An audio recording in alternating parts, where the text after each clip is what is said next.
എൻ്റെ പേര് ജിനി. എനിക്കിപ്പോൾ 28 വയസ്സ് കഴിയുന്നു. ഞങ്ങളിപ്പോൾ ഒരു വാടക വീട്ടിലാണ്. ഞാനും ഭർത്താവും 2 കുട്ടികളും. അവർ മാത്രം അടങ്ങുന്ന ഒരു സ്വർഗീയ കുടുംബം. അതായിരുന്നു ഞങ്ങളുടെ ഫാമിലി. അതിരാവിലെ അടുക്കളയിൽ പാത്രം തട്ടി വീഴുന്ന ആ ഒരു ഒച്ച കേട്ടിട്ടാണ് ഞാൻ എഴുന്നേക്കുന്നത്. എഴുന്നേറ്റ ഉടൻ ഇട്ടിരുന്ന മാക്സി ഒന്ന് റെഡിയാക്കി രാജേട്ടനെ ഒന്ന് നോക്കി. ആ ഒരു കിടപ്പ് കണ്ട സമയത്താണെന്നുണ്ടെങ്കിൽ എനിക്ക് തോന്നിയത് ആ ഒരു പുതപ്പും കാര്യങ്ങളൊക്കെ ഒന്ന് എടുത്ത് മറയ്ക്കാനായിരുന്നു. ഞാൻ ആ ഒരു പുതപ്പെടുത്ത് രാജേട്ടനെ ഒന്ന് ചൂടി കൊടുത്തു. മക്കൾ രണ്ടുപേരും നല്ല ഉറക്കത്തിലായിരുന്നു. എഴുന്നേറ്റ ഉടൻ പതിവ് പോലെ ചെയ്യുന്ന പ്രഭാത കൃത്യങ്ങൾ അതുതന്നെയായിരുന്നു എൻ്റെ ലക്ഷ്യം. ഞാൻ അടുക്കളയിൽ കയറി ചായ ഇട്ടു. ചായ ഇട്ടതിന് ശേഷമാണെന്നുണ്ടെങ്കിൽ 4 ഗ്ലാസ്സിലേക്ക് ചായ ഒഴിച്ചു വെച്ചു. ആദ്യം കൊണ്ടുവന്ന് രാജേട്ടന് കൊണ്ടുപോയി കൊടുത്തു. ശേഷം പിള്ളേർ രണ്ടുപേരും എണീറ്റിട്ടില്ല ഇതുവരെയും. ബാക്കി 3 ചായയും ടേബിളിൻ്റെ പുറത്ത് വെച്ചിട്ട് ഞാൻ പതുക്കെ മുറ്റത്തേക്ക് ഇറങ്ങി. ഉമ്മറപ്പടിയിൽ ഇരുന്ന് ആ ഒരു ചായയും കാര്യങ്ങളെല്ലാം കുടിച്ചതിന് ശേഷം അതൊന്ന് ഉഷാറായി വന്നപ്പോൾ ഞാൻ പതുക്കെ ചൂലെടുത്തു. ശേഷം അവിടെ നിന്നുകൊണ്ട് മുറ്റമടിച്ചുകൊണ്ടിരിക്കുകയായിരുന്നു. എൻ്റെ വീട് ഒരു വാടക വീടായതുകൊണ്ട് തന്നെ ചെറിയ ഒരു വേലിയായിരുന്നു ആ ഒരു ഉണ്ടായിരുന്നത്. വേലിയും ചെറിയ മുറ്റവും കാര്യങ്ങളൊക്കെ. ഞാൻ മുറ്റമടിച്ചിങ്ങനെ നിൽക്കുന്ന സമയത്ത് ഒരു നിഴൽ പോലെ ഞാനിങ്ങനെ കണ്ടു. എൻ്റെ അടുത്തേക്ക് ആരോ വരുന്നുണ്ട്. പെട്ടെന്നുള്ള നോട്ടത്തിൽ എനിക്ക് തന്നെ മനസ്സിലായി അത് ഒരു മുണ്ടും ഷർട്ടും ഇട്ട ഒരു മനുഷ്യനാണെന്ന്. പെട്ടെന്ന് ഞാൻ തലയുയർത്തി മുകളിലേക്ക് നോക്കുന്ന സമയത്ത് അയാൾ എന്നെ നോക്കി ഒരു പുഞ്ചിരിയോടിങ്ങനെ നിൽക്കുകയായിരുന്നു. ഞാൻ ആ സമയത്താണെന്നുണ്ടെങ്കിൽ എനിക്ക് ആളെ മനസ്സിലായി. ഞങ്ങളുടെ തൊട്ടടുത്ത ഒരു ഏജൻസിയിലെ ബ്രോക്കറായിരുന്നു. സാധാരണ ജോലിയും കാര്യങ്ങളും എന്തെങ്കിലും ഉണ്ടെങ്കിൽ ആ ഒരു ബ്രോക്കർ വീട്ടിലേക്ക് വരും. ശേഷം അവർക്ക് ആർക്കെങ്കിലും ജോലിക്ക് താല്പര്യമുണ്ടെന്നുണ്ടെങ്കിൽ ആ ഏജൻസി വഴിയാണെന്നുണ്ടെങ്കിൽ അവിടേക്ക് പറഞ്ഞു വിടും. അതാണ് അയാളുടെ കർത്തവ്യം. അയാൾ വന്ന സമയത്താണെന്നുണ്ടെങ്കിൽ ഞാനും ഒരു പുഞ്ചിരിയോടെ ആ ഒരു ചൂലൊന്നുകൂടി മാറ്റിപ്പിടിച്ചു. എന്താണെന്ന് ഞാനിങ്ങനെ ചോദിച്ച സമയത്ത് തന്നെ ആൾ പറഞ്ഞു, ഭർത്താവ് എഴുന്നേറ്റില്ലേ? ഞാൻ പറഞ്ഞു, നേരം പുലരുന്നതല്ലേ ഉള്ളൂ, അവരെഴുന്നേക്കാൻ സമയമായിട്ടില്ല, ബാ ഇരിക്കേ എന്ന് പറഞ്ഞുകൊണ്ട് അയാളെ ഞാൻ അവിടേക്ക് പിടിച്ചിരുത്തി. ശേഷം ചായ ഓൾറെഡി ഇട്ട് വെച്ചിരുന്നായിരുന്നു. കുട്ടികൾക്ക് ഒരെണ്ണം അത് പിന്നീട് ഇട്ട് കൊടുക്കാം എന്ന് വിചാരിച്ച് മേശപ്പുറത്ത് വെച്ചിരുന്ന ഒരു ചായ എടുത്തുകൊണ്ടെന്ന് ഞാൻ ആ ബ്രോക്കറിന് കൊടുത്തു. ഞാൻ അത് കൊടുത്തതിന് ശേഷം ആ ഒരു വാതികൽ പടിയിലേക്ക് ഒന്ന് മാറി നിന്നു. ആ സമയം തന്നെ ഒരു പുഞ്ചിരിയോടെ ഒരു ലാളിത്യത്തോടെ ഞാൻ പരങ്ങലോടെ തന്നെ ചോദിച്ചു, എന്തെങ്കിലും ജോലിയുടെ കാര്യം എന്തെങ്കിലും പറയാൻ വന്നതാണോ ബ്രോക്കർ എന്ന് ചോദിച്ച സമയത്ത് ആള് ഒരു പുഞ്ചിരിയോടെ ആ ഒരു ചായ വീണ്ടും ഊതി കുടിച്ചു. അയാൾ അത് ഊതി കുടിച്ചിട്ട് മുറ്റത്തേക്കൊക്കെ നോക്കി. ശേഷം എൻ്റെ മുഖത്തേക്ക് നോക്കി ഒരു പുഞ്ചിരിയോടെ പറഞ്ഞു, ജിനി ഇങ്ങോട്ടൊന്ന് മാറിന്നേ, ഞാനൊന്ന് കാണട്ടെ എന്ന് പറഞ്ഞുകൊണ്ട് ഞാൻ ആ നിമിഷം ഒരു പരങ്ങലോടെ അങ്ങോട്ട് കയറി നിന്നു. ആ സമയത്താണെന്നുണ്ടെങ്കിൽ ആള് എന്നെ അടിമുടിയൊന്ന് നോക്കി. ആളുടെ നോട്ടവും ഭാവമൊക്കെ കണ്ടു കഴിഞ്ഞാൽ എന്നെ പെണ്ണ് കാണാൻ വന്നാണൊക്കെ എനിക്ക് ഫീൽ ചെയ്യുന്നുണ്ടായിരുന്നു. കല്യാണം കഴിഞ്ഞ് 2 കുട്ടികളുടെ അമ്മയാണ് ഞാൻ. എന്നിട്ടും ഇങ്ങനെയൊക്കെ നോക്കുന്നത് എന്താണെന്ന് എനിക്ക് മനസ്സിലായില്ല. ആ സമയത്താണെന്നുണ്ടെങ്കിൽ ആൾ വീണ്ടും എന്നെ ഒന്ന് തുറച്ച് നോക്കിയതിന് ശേഷം അടിമുടി വീണ്ടും നോക്കി. ശേഷം അയാൾ പറഞ്ഞു തുടങ്ങി, ജിനിക്ക് ഞാനൊരു ഓപ്പർച്യൂണിറ്റി ആയിട്ടാണ് വന്നേക്കുന്നത്. ഒരു ജോലിയുടെ വേക്കൻസി പറഞ്ഞിട്ടില്ലായിരുന്നോ, ഉണ്ടെങ്കിൽ കൊണ്ടുവരാൻ എന്നൊക്കെ പറഞ്ഞിട്ട് ഞാനൊരു വേക്കൻസിയും കാര്യങ്ങളൊക്കെ ആയിട്ടാണ് വന്നത്.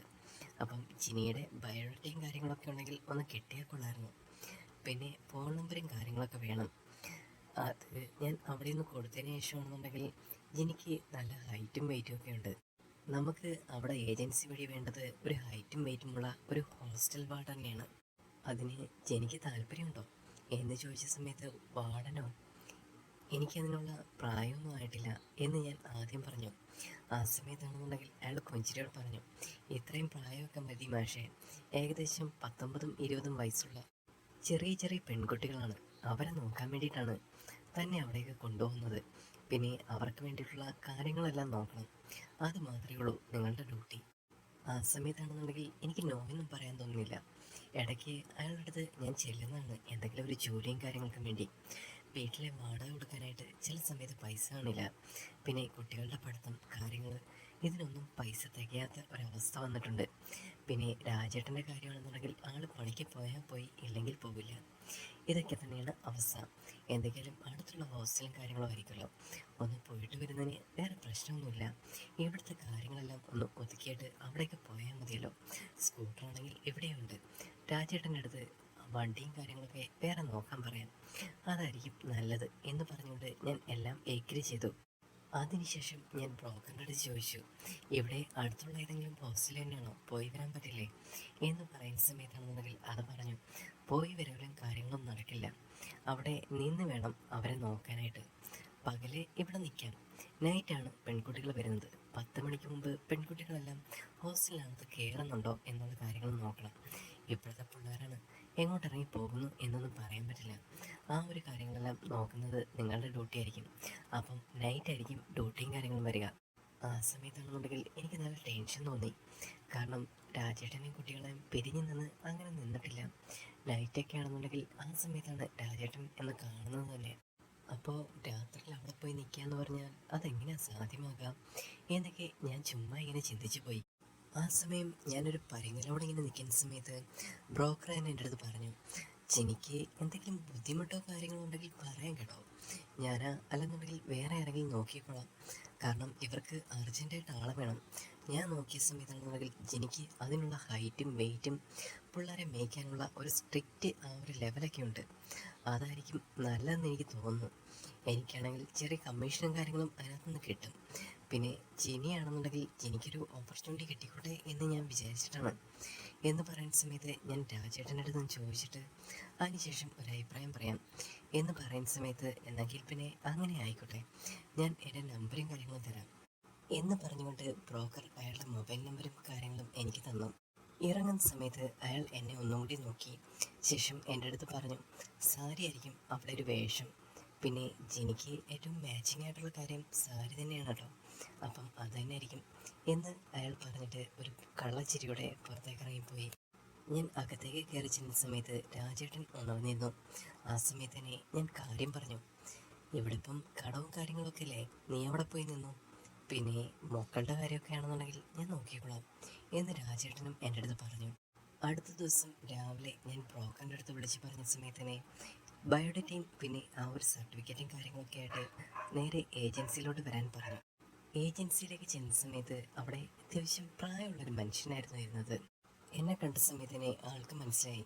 പെട്ടെന്ന് തന്നെ എന്നോട് ചോദിച്ചു, ഇന്ന് തന്നെ ജോയിൻ ചെയ്യണം കേട്ടോ, പിന്നെ നിങ്ങൾക്ക് നോക്കാനുള്ളത് 2 ഹോസ്റ്റൽസാണ്, അതിലൊന്ന് ലേഡീസ് ഹോസ്റ്റലും പിന്നൊന്ന് ജെൻസ് ഹോസ്റ്റലും ഉണ്ടായിരിക്കും. ആ നിമിഷം അയാളത് പറയുന്ന സമയത്ത് ഞാൻ തന്നെ പറഞ്ഞു, അയ്യോ ജെൻസ് ഹോസ്റ്റലൊന്നും അങ്ങനെയൊന്നും പറഞ്ഞിട്ടില്ലല്ലോ, ആ ബ്രോക്കർ എൻ്റെ അടുത്ത് പറഞ്ഞത് ലേഡീസ് ഹോസ്റ്റൽ മാത്രമേ ഉണ്ടായിരുന്നുള്ളൂ, 19 വയസ്സുള്ള പെൺകുട്ടികളെ നോക്കാൻ മതി എന്നാണ് പറഞ്ഞത്. ആ സമയം അയാൾ ചിരിച്ചുകൊണ്ട് പറഞ്ഞു, ജെൻസ് ഹോസ്റ്റൽ എന്ന് വെച്ച് കഴിഞ്ഞാൽ ആകെ ഒരാൾ മാത്രമേ ഉള്ളൂ, അതിവിടെ വർക്ക് ചെയ്യുന്ന ഒരാളാണ്. അയാൾ ഏകദേശം ഒരു 25-26 വയസ്സുള്ളൊരു മനുഷ്യനാണ്. അയാൾ പഠിക്കാൻ പോകുന്ന ആളൊന്നുമല്ല, പക്ഷേ ഇവിടെ നമ്മൾ താമസിച്ച് വർക്ക് ചെയ്യുന്നു. അപ്പം ആ സമയത്ത് അയാളുടെ കാര്യങ്ങൾ നോക്കുക, പിന്നെ കറക്റ്റ് സമയത്ത് തന്നെ അയാളുടെ ആ റെൻറ്റും കാര്യങ്ങളും വാങ്ങിക്കുക, ഇത് മാത്രമേ നിങ്ങളുടെ ഡ്യൂട്ടിയിലുള്ളൂ. പിന്നെ ബാക്കിയുള്ളത് ലേഡീസ് ഹോസ്റ്റലാണ്, അത് നോക്കുക, അതാണ് നിങ്ങൾക്ക് ഇമ്പോർട്ടൻ്റ് ആയിട്ടുള്ള കാര്യം, മറ്റേ സൈഡാണ് എന്ന് മാത്രം അയാളൊരു പുഞ്ചിരിയോടെ പറഞ്ഞു. ആ സമയത്ത് ആ ഒരു കാര്യങ്ങളൊന്നും നോ പറയാൻ എനിക്ക് തോന്നിയില്ല. എല്ലാത്തിനും ഒരു എഗ്രിമെൻ്റ് ഒപ്പിട്ടതിന് ശേഷം ഞാൻ ഡ്യൂട്ടിക്ക് ഇറങ്ങാൻ പോകുന്ന സമയത്ത് അയാൾ റെസ്പോൺസിബിലിറ്റീസും കാര്യങ്ങളെല്ലാം പറഞ്ഞു. എനിക്ക് ഒരു പ്രത്യേകമായ യൂണിഫോമും കാര്യങ്ങളും ഉണ്ടായിരിക്കും, അതിട്ട് വേണം ഇവിടെ ജോലിയും കാര്യങ്ങളൊക്കെ ചെയ്യാനായിട്ട്. പിന്നെ എൻ്റേതായിട്ടുള്ള റെസ്പോൺസിബിലിറ്റീസും കാര്യങ്ങളൊക്കെ അയാൾ പറയുന്ന സമയത്ത്, കുട്ടികൾ ഒരു 10 മണിക്ക് മുമ്പ് ഹോസ്റ്റലിനുള്ളിൽ കയറണം, അതായിരുന്നു ചെക്ക് ചെയ്യേണ്ട മെയിനായിട്ടുള്ള റെസ്പോൺസിബിലിറ്റീസും കാര്യങ്ങളും. പിന്നെ ലേഡീസ് ഹോസ്റ്റലാണെങ്കിലും ജെൻസ് ഹോസ്റ്റലാണെങ്കിലും ഒരുപോലെ നിങ്ങൾ പോയി ആഴ്ചയിൽ ചെക്ക് ചെയ്യണം, അവിടെ എന്തൊക്കെ സാധനങ്ങളുണ്ട്, അനാവശ്യമായിട്ട് എന്തെങ്കിലും ബോട്ടിൽസോ കാര്യങ്ങളൊക്കെ ഉണ്ടോ, പിന്നെ ഹോസ്റ്റലെല്ലാം നീറ്റായിട്ട് കൊണ്ടുപോകുന്നുണ്ടോ, ഇതെല്ലാം ചെക്ക് ചെയ്യേണ്ട ഉത്തരവാദിത്വം നിങ്ങളുടെ മാത്രമാണ്. ഞങ്ങളായിട്ട് വന്ന് കണ്ടുപിടിക്കുകയാണെന്നുണ്ടെങ്കിൽ നിങ്ങളുടെ ജോലി പോകും. അതായിരുന്നു മെയിനായിട്ട് അയാൾ പറഞ്ഞ റെസ്പോൺസിബിലിറ്റീസ് കാര്യങ്ങളും. അതെല്ലാം ഒപ്പുവെച്ചതിന് ശേഷമാണ് ഞാൻ ജോലിക്കായിട്ട് ഇറങ്ങുന്നത്. ആദ്യമായിട്ട് വിസിറ്റ് ചെയ്തത് ലേഡീസ് ഹോസ്റ്റലാണ്. അവിടെ കുറേയധികം പെൺകുട്ടികളുണ്ടായിരുന്നു, ഏകദേശം ഒരു 10-12ഓളം. നിമിഷ, പ്രിയ, ജിനി, അങ്ങനെ കുറേയധികം പെൺകുട്ടികളും കാര്യങ്ങളൊക്കെ അവിടെ ഉണ്ടായതുകൊണ്ട് തന്നെ എനിക്ക് അവരെല്ലാം നല്ല ഫ്രണ്ട്സായിട്ട് കാണാൻ പറ്റി.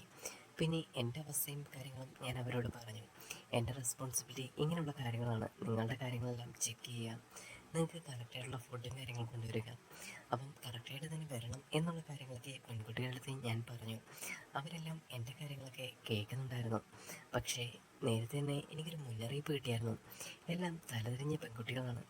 എപ്പോഴൊക്കെയാണ് വരുന്നത് പോകുന്നത്, പലർക്കും പല ബോയ് ഫ്രണ്ട്സും കാര്യങ്ങളും അങ്ങനെയൊക്കെ നടക്കുന്ന കുട്ടികളുണ്ട്. അതുകൊണ്ടാണ് ഇവർ തന്നെ ഒരു വാർഡനെ എന്നെ നിയമിച്ചത്. പിന്നെ ഞാൻ വിസിറ്റ് ചെയ്യാൻ പോയത് അടുത്ത ജെൻസ് ഹോസ്റ്റലിലേക്കായിരുന്നു. അവിടെ ഒരു ആൺകുട്ടി മാത്രമേ ഉള്ളൂ എന്ന് പറഞ്ഞിട്ടുണ്ടായിരുന്നു. അപ്പോൾ ഞാൻ അയാളെ ഇങ്ങനെ നോക്കി നിൽക്കുകയായിരുന്നു. അയാൾ ജോലി കഴിഞ്ഞ് വരുന്ന സമയമാണെന്നുണ്ടെങ്കിൽ കുറച്ച് ലേറ്റാവും. അവിടെ കാര്യങ്ങളൊക്കെ എങ്ങനെ നീറ്റാണോ മറ്റേ കാര്യങ്ങളൊക്കെ ഒന്ന് വിസിറ്റ് ചെയ്ത് നോക്കുക, അതിൻ്റെ പോരായ്മകൾ എന്തൊക്കെയുണ്ട് അതൊക്കെ കണ്ടുപിടിക്കുക എന്നതാണ് എൻ്റെ ഒരു റെസ്പോൺസിബിലിറ്റി. ഒരു 8 മണിയായ സമയത്താണെന്നുണ്ടെങ്കിൽ ആ ഒരു യുവാവ് അവിടേക്ക് നടന്നു വരുന്നുണ്ടായിരുന്നു. ഏകദേശം നല്ല കട്ടിയുള്ള മീശ, പിന്നെ ആ ഒരു താടിയാണെന്നുണ്ടെങ്കിൽ നന്നായിട്ട് ഷേവ് ചെയ്ത് വെച്ചേക്കുന്നു. ഒരു ഇരുനിറമായിരുന്നു. നല്ല ഹൈറ്റും വെയിറ്റും ഏകദേശം കണ്ടു കഴിഞ്ഞാൽ തന്നെ എൻ്റെ അത്രയുണ്ട്. എനിക്ക് ഏകദേശം 29 വയസ്സ് അത് തികയുന്നുണ്ട്. അവനാണെന്നുണ്ടെങ്കിൽ കണ്ടു കഴിഞ്ഞാൽ 25 വയസ്സാണെന്ന് തോന്നില്ല, എന്നേക്കാൾ മുതിർന്നതാണ് തോന്നും. പക്ഷേ മുഖം കണ്ടാൽ അത്രയും പ്രായം തോന്നിക്കത്തില്ല. പക്ഷേ ശരീരവും ആ ഒരു ഘടനയും കണ്ടു കഴിഞ്ഞാൽ നല്ല പ്രായം തോന്നിക്കുന്നുണ്ട്. അതായിരുന്നു ആളുടെ പ്രത്യേകത. പെട്ടെന്ന് തന്നെ വന്ന സമയത്ത് ഒരു കഠോരമായ സംസാരം, അത്യാവശ്യം ഗാംഭീര്യമുള്ള ഒരു ശബ്ദം. അത് കേട്ട സമയത്ത് ആരാ എന്താണെന്നൊക്കെ ഒന്ന് ചോദിച്ചു. അപ്പോൾ തന്നെ ഞാനും അത്യാവശ്യം പവർഫുള്ളായിട്ട്, എൻ്റെ ജോലി ഒരു വാർഡനാണല്ലോ, ഞാൻ പറഞ്ഞു ഇതേപോലെ ഞാനിവിടുത്തെ വാർഡനാണ്, ഇവിടുത്തെ കാര്യങ്ങളൊക്കെ ഒന്ന് ചെക്ക് ചെയ്യാനായിട്ട് വന്നതാണ് എന്ന് ഞാനും തിരിച്ചു പറഞ്ഞു. പെട്ടെന്ന് തന്നെ അവൻ എൻ്റെ അടുത്ത് പറഞ്ഞു, ആ ചെക്ക് ചെയ്യാനാണോ, എന്നെങ്കിൽ നിങ്ങൾക്ക് ഇതിനകത്ത് കയറി ചെക്ക് ചെയ്യാലോ, ഞാൻ തുറന്നു തരാം എന്നിനി അവൻ പറഞ്ഞുകൊണ്ട് ഞാൻ തുറന്നു. ആ സമയത്താണെന്നുണ്ടെങ്കിൽ ഒരു ബാച്ചിലേഴ്സ് റൂമാണല്ലോ, ആരും ചെക്ക് ചെയ്യാനില്ലാത്ത ഒന്നും അറിയാത്ത റൂമും. അതുകൊണ്ട് തന്നെ തുണിയെല്ലാം വാരി വലിച്ച് ഇങ്ങനെ ഇട്ടേക്കായിരുന്നു. കയറുന്ന സമയത്ത് തന്നെ ഒരു സ്മെല്ലുണ്ടായിരുന്നു. എന്ത് സ്മെല്ലാണെന്ന് പോലും എനിക്കൊരു പിടിയില്ല. ഞാൻ അവനോട് പറഞ്ഞു, ഈ സമയത്ത് ഈ ലൈറ്റും കാര്യങ്ങളൊക്കെ ഒന്ന് ഓണാക്കിയിടാവോ. അവൻ ലൈറ്റ് ഓൺ ചെയ്ത സമയത്താണെന്നുണ്ടെങ്കിൽ ഞാൻ മൊത്തം നോക്കി, ആകെ വളരെ വൃത്തികേടായിട്ട് തന്നെ കിടക്കുന്നു. ആ സമയത്ത് നേരത്തെ ആ ഏജൻസിയിലുണ്ടായിരുന്ന മനുഷ്യൻ പറഞ്ഞതുപോലെ ആ ഒരു ഹോസ്റ്റലിൻ്റെ അടിത്തറയും കാര്യങ്ങളൊക്കെ നോക്കണം.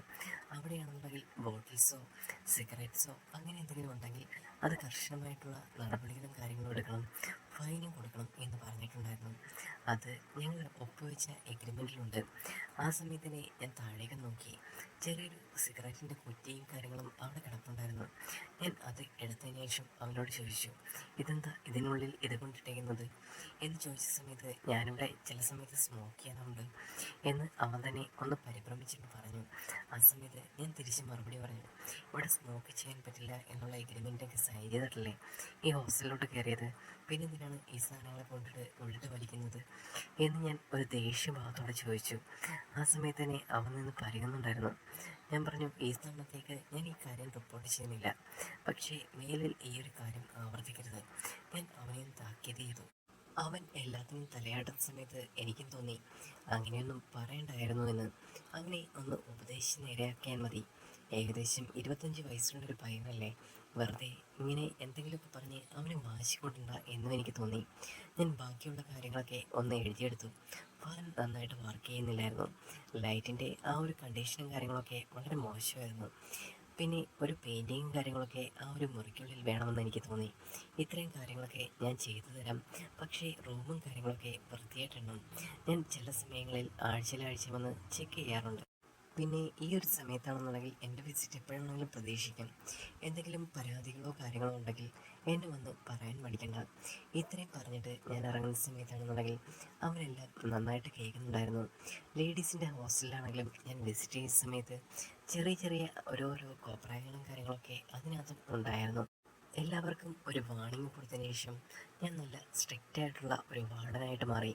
പെൺകുട്ടികളെല്ലാം ഏകദേശം 10 മണിക്ക് തന്നെ അകത്ത് കയറാൻ തുടങ്ങി. എങ്കിലും ചില പെൺകുട്ടികളാണെങ്കിൽ ചുറ്റികളും കാര്യങ്ങളൊക്കെ ഉണ്ടായിരുന്നു. അത് ഞാൻ വളരെയധികം കാര്യമാക്കിയെടുത്തില്ല. ഈ പ്രായത്തിലുള്ള കുട്ടികളെ കൊണ്ട് ഇത്രയെങ്കിലും എനിക്ക് ചെയ്യാൻ പറ്റില്ലേ. ബാക്കിയുള്ള കാര്യങ്ങളൊക്കെ ആണെന്നുണ്ടെങ്കിൽ ഒന്ന് കണ്ണടച്ചേക്കണം. നമ്മളും ശമ്പളത്തിന് തന്നെയാണ് വരുന്നത്. എല്ലാവരെയും നിയന്ത്രിച്ച് നല്ല വഴിയിലേക്ക് കൊണ്ടുവരാൻ കുറച്ച് ബുദ്ധിമുട്ടാണ്. അതും എൻ്റെ ഒരു പ്രശ്നമാണ്. അങ്ങനെ ഹോസ്റ്റൽ ജീവിതത്തിൻ്റെ 2ാമത്തെ ദിവസം കഴിഞ്ഞ സമയത്ത് അഭിറാം എന്നെ ഒന്ന് വിളിക്കുന്നുണ്ടായിരുന്നു. അതായിരുന്നു അടുത്ത ജെൻസ് ഹോസ്റ്റലിലെ പയ്യൻ്റെ പേര്. അവൻ വിളിക്കുന്ന സമയത്ത് ഞാൻ അവിടേക്ക് ചെന്നു. എന്തോ പരാതി ഉണ്ടെന്ന് മാത്രമേ ആദ്യം പറഞ്ഞിട്ടുണ്ടായിരുന്നു. ആ സമയത്ത് ഞാൻ അവിടേക്ക് ചെല്ലുന്ന സമയത്ത് അവൻ അവിടെ തന്നെ ഉണ്ടായിരുന്നു. എന്താ നിന്റെ പ്രശ്നം, എന്തെങ്കിലും കാര്യമായിട്ടുണ്ടോ എന്ന് ചോദിച്ചുകൊണ്ടാണ് ഞാൻ അവിടേക്ക് ചെല്ലുന്നത്. ആ സമയം അവൻ എന്നെ ചൂണ്ടിക്കാണിച്ചുകൊണ്ട് പറഞ്ഞു, ഇവിടുത്തെ പൈപ്പും കാര്യങ്ങളും ഒന്നും റെഡിയാവുന്നില്ല. ഞാൻ ഇവിടുത്തെ പ്ലംബറിനെ വിളിച്ചിട്ടാണെന്നുണ്ടെങ്കിൽ ശരിയായിട്ടുമില്ല, ആൾ വന്നിട്ടുമില്ല എന്നായിരുന്നു അവൻ പറഞ്ഞത്. എന്നെക്കൊണ്ട് എന്തെങ്കിലും ചെയ്തു തരാൻ പറ്റുമോ എന്ന് ഞാൻ അവനോട് തന്നെ ചോദിച്ചു. ചേച്ചിയാണെന്നുണ്ടെങ്കിൽ ഒന്ന് വന്നു കഴിഞ്ഞാൽ ഈ പ്ലംബിങ്ങിൻ്റെ കാര്യങ്ങളൊക്കെ നമുക്ക് ഒറ്റയ്ക്കൊന്ന് ചെയ്തു നോക്കായിരുന്നു, അല്ലാതെ ഇവിടുത്തെ പ്ലംബറിനെ കിട്ടാൻ കുറച്ച് ബുദ്ധിമുട്ടാണ്, ഏജൻസിയെ വിളിച്ച് ചോദിച്ചിട്ടൊന്നും ഒരു കാര്യമില്ല എന്നായിരുന്നു അവൻ പറഞ്ഞത്. ഞാൻ പറഞ്ഞു, എന്നെങ്കിൽ പിന്നെ ഞാൻ ഏജൻസിയുടെ അടുത്തൊന്ന് സംസാരിക്കട്ടെ. ഇപ്പം നിനക്ക് എന്തെങ്കിലും വലിയ അത്യാവശ്യമുണ്ടോ? പൈപ്പൊക്കെ നന്നായിട്ട് ശരിയാക്കിയതിന് ശേഷം പൈപ്പില്ലാതെ എങ്ങനെയാണ് ഇവിടുത്തെ കാര്യങ്ങളൊക്കെ നടക്കാൻ മേഡം, മേഡം ഒന്ന് ഹെൽപ്പ് ചെയ്യണം എന്ന് അവൻ തന്നെ എന്നോട് ചോദിച്ചു. അങ്ങനെ ഞാൻ അവനെ ഹെൽപ്പ് ചെയ്യാനായിട്ട് അകത്തേക്ക് കയറി. ഇന്നാണെങ്കിൽ റൂം അത്യാവശ്യം നന്നായിട്ട് തന്നെ കിടക്കുകയാണ്, വൃത്തിയാക്കി ഇട്ടിട്ടുള്ളത്. ഇന്നലത്തെ പോലെ അത്രയും അലങ്കോലമല്ലായിരുന്നു. ആ സമയത്ത് ഞാൻ അവൻ്റെ തോളിലൊന്ന് തട്ടിയിട്ട് പറഞ്ഞു, ഇപ്പം അത്യാവശ്യം അടിപൊളിയായിട്ടുണ്ടല്ലോ, എല്ലാം നന്നായിട്ട് ചെയ്യാനൊക്കെ പഠിച്ചു അല്ലേ എന്ന് പറഞ്ഞുകൊണ്ടാണ് ഞാൻ കുളിപ്പരയിലോട്ട് കയറുന്നത്. അവിടെയും കുറച്ച് വൃത്തികേടൊക്കെ ഉണ്ടെങ്കിലും ഞാനതൊക്കെ ശരിയാക്കാം എന്ന് അവനോട് പറഞ്ഞിട്ടുണ്ടായിരുന്നു. അങ്ങനെ ആ ടൈമിലാണെന്നുണ്ടെങ്കിൽ ഞാനും അവനോട് ആ പൈപ്പിലിട്ട് ഒന്ന് പിടിച്ചു നോക്കി. പെട്ടെന്ന് വെള്ളം തെറിച്ച് വീണ് ഞങ്ങൾ രണ്ടുപേരുടെയും ശരീരത്തിൽ വീഴുന്നുണ്ടായിരുന്നു. ആ സമയത്താണെന്നുണ്ടെങ്കിൽ ഞാനൊരു പുഞ്ചിരിയോടെ വീട്ടിൽ ചെയ്യുന്ന പോലെ ഞാനിങ്ങനെ ജോലികളൊക്കെ ചെയ്യാൻ തുടങ്ങി. അങ്ങനെ കുറേ സമയമാണെന്നുണ്ടെങ്കിൽ ആ ഒരു പൈപ്പിലിട്ട് ഞങ്ങളിങ്ങനെ പണിഞ്ഞ് ശേഷമാണെങ്കിൽ അവനാണെങ്കിൽ കുഴഞ്ഞ് എൻ്റെ ആ ഒരു തോളിൻ്റെ സൈഡിലേക്ക് ചാഞ്ഞു. ആ സമയം ഞാൻ തന്നെ പറഞ്ഞു, നീ ഒന്ന് എഴുന്നേറ്റിരുന്നേ, ഇതല്ലേ തീരത്തില്ല. ആ ടൈമിലാണെന്നുണ്ടെങ്കിൽ അവൻ എൻ്റെ അടുത്ത് വീണ്ടും പറയാൻ തുടങ്ങി, ചേച്ചി ഇതൊക്കെയാണെന്നുണ്ടെങ്കിൽ എങ്ങനെ നമ്മളെ കൊണ്ട് ചെയ്യാൻ പറ്റുക എന്നൊക്കെ പറഞ്ഞുകൊണ്ട് ഞങ്ങൾ വീണ്ടും ശ്രമിച്ചു. വെള്ളം മുഴുവൻ ഞങ്ങളുടെ രണ്ടുപേരുടെയും ശരീരത്തിൽ ഇങ്ങനെ ആയി. ആ സമയത്താണെന്നുണ്ടെങ്കിൽ രണ്ടുപേർക്കും ചിരി വരുന്നുണ്ടായിരുന്നു. ആ ടൈമിൽ ഞങ്ങൾ ഓരോ പരിഹാസം പോലെ ഇങ്ങനെ വീണ്ടും വീണ്ടും അത് ചെയ്യാൻ ശ്രമിക്കുമ്പോഴും വെള്ളം തെറിച്ച് വീണ് ചിരിയും കാര്യങ്ങളുമെല്ലാമായി. അങ്ങനെ ഞാൻ പുറത്തേക്ക് ഇറങ്ങുന്ന സമയത്ത് ശരീരം മൊത്തം കുളിച്ച് ഒരു വല്ലാത്ത രീതിയിലാണ് പുറത്തേക്ക് ഇറങ്ങുന്നത്. ആ ടൈമിലും അത് ഉറപ്പിക്കാൻ ഞങ്ങൾക്ക് രണ്ടുപേരെ കൊണ്ട് പറ്റിയില്ല. ഒടുവിൽ എല്ലാ സാധനങ്ങളും അവിടെ ഇട്ടതിന് ശേഷമാണ് രണ്ടുപേരും പുറത്തിറങ്ങുന്നത്. ഞാൻ ഇറങ്ങുന്ന സമയത്ത് സാരിയിൽ നിന്നും വെള്ളം ഇറ്റിറ്റ് വീഴുന്നുണ്ടായിരുന്നു.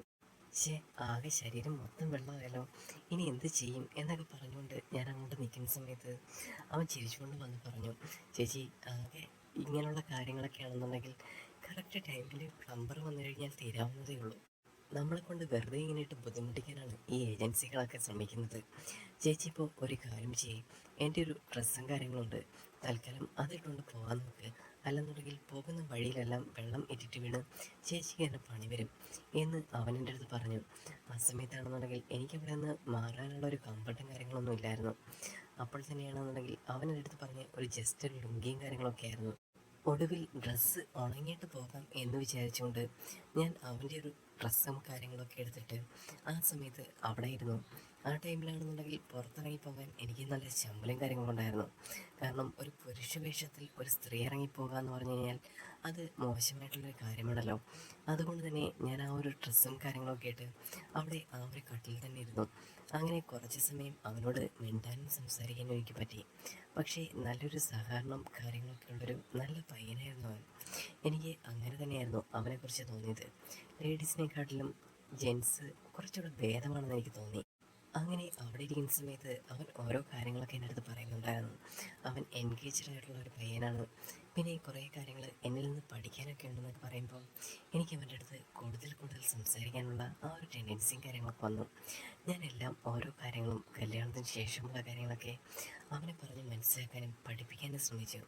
അതെല്ലാം ഒരു നല്ല കേൾവിക്കാരൻ എന്ന രീതിയിൽ അവൻ കേട്ടിരിക്കുന്ന സമയത്ത് ഞാൻ ചിരിക്കുന്നുണ്ടായിരുന്നു. അങ്ങനെ കുറേ സമയം ഇരുന്നതിന് ശേഷം എൻ്റെ തുണിയൊന്നും ഉണങ്ങിയിട്ടില്ല. അപ്പം അവൻ എൻ്റെ അടുത്ത് പറഞ്ഞു, നമുക്കെന്തെങ്കിലും ഗെയിംസും കാര്യങ്ങളൊക്കെ ഇങ്ങനെ നോക്കിയുണ്ട് അങ്ങനെയൊക്കെ ഇരിക്കാമെന്ന് പറഞ്ഞു. പക്ഷേ എനിക്കത്ര മൂഡ് വന്നിട്ടില്ലായിരുന്നു. അങ്ങനെ വായിക്കാനായിട്ട് അവൻ എനിക്കൊരു പുസ്തകം തന്നു. ഞാൻ കട്ടിലിൻ്റെ ഒരു സൈഡിലെ അറ്റത്ത് കയറി കിടന്ന് ഇങ്ങനെ വായിച്ചുകൊണ്ടിരുന്നു. അവനാണെന്നുണ്ടെങ്കിൽ ഒരു സൈഡിലേക്ക് കിടന്ന് ആ ഒരു മൊബൈലിൽ തോണ്ടിക്കൊണ്ടിരുന്നു. കുറേ സമയം നല്ലൊരു മൊമെൻറ്റ്സും കാര്യങ്ങളൊക്കെ ആയിരുന്നു. കാരണം ആ ഒരു റൂം ആദ്യം വന്നതുപോലെ അല്ലായിരുന്നു. പക്ഷേ ഇപ്പോഴാണെന്നുണ്ടെങ്കിൽ മനുഷ്യന്മാർക്ക് കിടക്കാനും ഇരിക്കാനും ഒക്കെ പറ്റുന്ന നല്ലൊരു മുറി, അതുപോലെയായിരുന്നു എനിക്ക് ആ മുറി തോന്നിയത്. ഞാൻ എല്ലാത്തിനും അവനോട് നല്ലൊരു താങ്ക്സ് പറഞ്ഞു. എൻ്റെ ജോലിക്ക് നല്ലൊരു സപ്പോർട്ടും കാര്യങ്ങളൊക്കെയാണ് അവനും തരുന്നത് എന്നും എനിക്ക് തോന്നി. അങ്ങനെ എൻ്റെ തുണിയും കാര്യങ്ങളൊക്കെ ഉണങ്ങി. ശേഷം അവൻ്റെ ഡ്രസ്സും കാര്യങ്ങളെല്ലാം കൊടുത്ത് എൻ്റെ തുണിയും കാര്യങ്ങളൊക്കെ ഇട്ട് പുറത്തേക്ക് ഇറങ്ങുന്ന സമയത്ത് എനിക്ക് വല്ലാത്തൊരു ആത്മവിശ്വാസവും കാര്യങ്ങളൊക്കെ തോന്നി. കാരണം എന്തോ ഒരു വലിയൊരു മഹാലോക യുദ്ധം നടന്നത് കണക്ക് എനിക്ക് ഫീൽ ചെയ്തു. കാരണം അത്രയും നേരം അവിടെ നിന്നിട്ടാണെങ്കിൽ ശരി തന്നെ കുറച്ച് ബുദ്ധിമുട്ടുകളോ കാര്യങ്ങളോ ഒന്നും വന്നിട്ടില്ലായിരുന്നു. ഈ ഒരു കഥ നിങ്ങൾക്ക് എല്ലാവർക്കും ഇഷ്ടപ്പെടുമെന്ന് വിചാരിക്കുന്നു. ഇഷ്ടപ്പെട്ട് കഴിഞ്ഞാൽ ലൈക്ക് ചെയ്യുക, സബ്സ്ക്രൈബ് ചെയ്യുക, പിന്നെ കമൻറ്റ് ചെയ്യണം കേട്ടോ. എന്തെങ്കിലും ഇതിൻ്റെ ഒരു ബാക്കി ഭാഗം വേണമെങ്കിലോ എന്ത് കാര്യത്തിനും നിങ്ങൾക്ക് കമൻറ്റ് ചെയ്യാം. അപ്പോൾ നമുക്കിനി വീണ്ടും കാണാം. Bye bye.